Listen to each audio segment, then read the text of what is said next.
Hello guys, welcome back to my channel. I'm your Chinese fish head peasant spy Fei. Recently, I have seen some videos on YouTube about the Chinese leftover women. Just look at these shocking titles. Like Chinese leftover women regret, but it's too late, blah blah blah.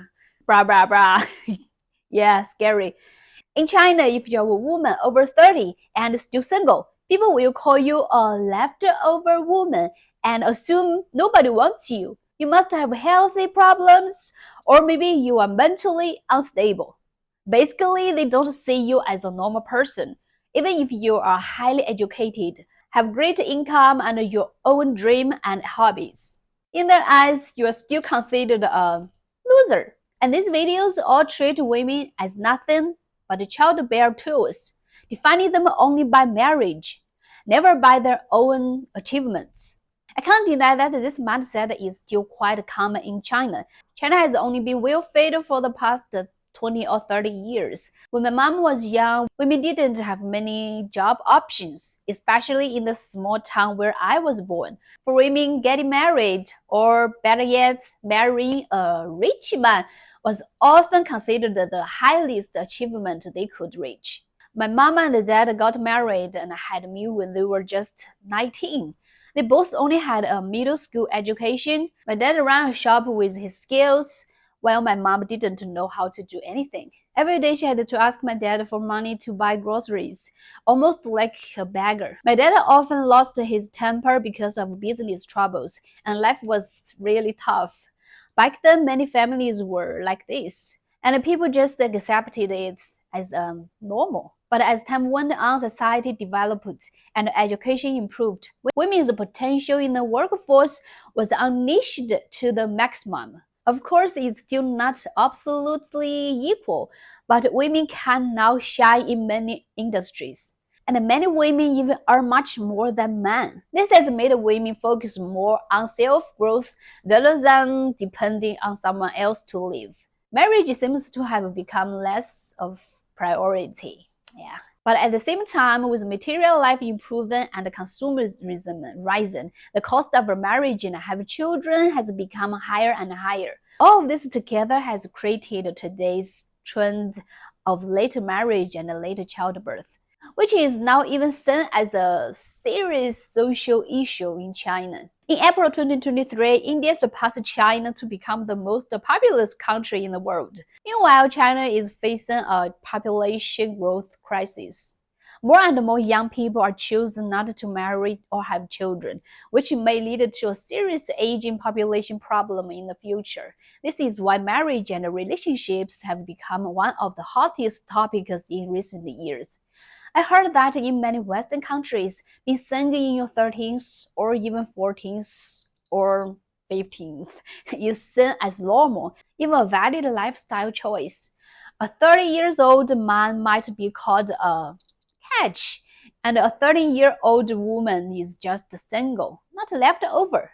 Meanwhile, in China, a 30-year-old woman can be labeled leftover, while a 30-year-old man might still be described as being in his golden single phase. On the other hand, because of biology, women's best age to have kids is around 25 to 35. For men, sperm quality does drop after 40 and can affect the baby's health, but the risks for them are still pretty small. This contrast really shows how marriage is still used as marrying stick for women differently across cultures. And here I am, a real-life leftover woman in China. So today in this video, I wanted to share my own thoughts. To be honest, I never really thought much about this issue before. I'm fully financially independent. I bought my own apartment and a car. I live a comfortable life. My parents never pressure me about this stuff, and even if they did, I won't care. I care even less about what people in society think. I just live like my own way. The last time I was in a relationship was like 6 or 7 years ago, and even when I had a boyfriend, I never thought about marriage or having kids. My main job is as a game character designer, and most of my coworkers are young women who are also single and have no interest in marriage. Almost none of them want children either. In this kind of environment, everyone focuses on personal growth and their own passions. In my free time, I spend most of it on drawing, which takes a huge amount of time. I also love traveling, playing games, collecting toys, and learning new skills. Right now, I'm learning English, though I'm not very good at it yet. So honestly, I don't have much time left to think about marriage or kids. My life is already full with work and hobbies. I have a friend who is 35. She travels solo, designer her apartment exactly how she likes, and paints. She told me I'm happier now than when I was with someone who didn't understand me. I even have to take care of all the housework. Can you imagine I have to wash someone else's stinky socks every day? Another friend saved up and started a tiny online art shop. She says staying single gave her the focus and the financial clarity to invest in herself first. These aren't tragic stories. They're examples of people building lives that fit them. That's why when I see videos claiming that Chinese women are single because we are watching too many romantic CEO dramas and dreams of a rich, handsome man, I just roll my eyes. These videos also create the illusion that there are tons of unmarried women in China just waiting for men to marry them. But the truth is, among unmarried people aged 20 to 40, there are 17.56 million more men than women. This means about 18 million men will have trouble finding a partner.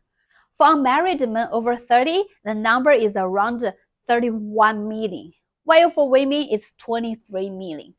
The gender ratio is 1.35 to 1. And for this older single man, we have similar terms like leftover women. We call them bare branches or simply bachelors.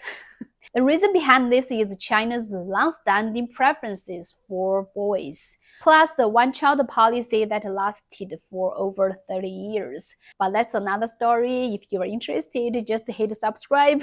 I'll share more stories from my perspective. Yeah. Okay, back to the topic. What's interesting is that these bare branches are mostly found in rural areas, about 10% higher than in cities. Meanwhile, leftover women are concentrated in urban areas among highly educated and high-income groups. Over 60% of unmarried women are in cities, while 60% of unmarried men are in rural areas, creating what we call the urban-rural mismatch. I think the reality actually is the opposite of what these videos claim. Most women are not dreaming of marrying into wealthy families. Instead, they are actually become the wealthy family themselves. Women like this care more about whether their partner is reliable, whether he can share the responsibility of a family, and they also think about the mental, physical, and career impact of having children. They also care a lot of their future children's education. They are not going to hand themselves over just for a loaf of bread, like in the old days. Another thing these videos talk about is bride price, claiming that in China, men must pay anywhere from tens of thousands to millions of RMB to the bride family. That sounds like some scary marriage transaction, but in reality, it's not that common. This tradition exists only in certain provinces. The topic of bride price has been hotly debated in China in recent years, but in real life, when a couple gets married, both families need to contribute money. The man's side calls it bride price, and the woman's side calls it dowry. And the amount depends on the family. If they are rich, they give more. It can range from tens of thousands to millions. It's not a fixed rule. In fact, this money is often considered the start-up capital for the couple's new home, not just the one-way payment for the man's family. My friends who got married never had these issues, like the arguing, yeah. If you hear someone spent millions on a wedding, it simply means their family is rich, or they want their relatives or friends to think they are. Because in China, saving face is also very important. However, some extreme cases have caused bride price and dowry to become a source of heated arguments online. Many people even blaming the high bride price for why they can't get married. But that's just the one-sided thinking. I don't like pushing men versus women debates because I know the root cause of these problems is not simply about gender. It's about the deeper issues of human nature and society. These problems are not limited by gender or race, but sadly, arguments about relationships in China have increasingly turned into gender wars. In some ways, this divide is becoming almost impossible to bridge. Of course, I know my personal experience doesn't present everyone. Everyone has their own background and reasons. All I can share is what I know. Like I always say, this is a country of 1.4 billion people. Even a tiny issue when magnified by 1.4 billion can feel like a nuclear explosion. Behind many of these phenomena are complex historical or social issues, things that can't be explained in one or two videos. But I will continue to share cultural differences and stories from a Chinese perspective.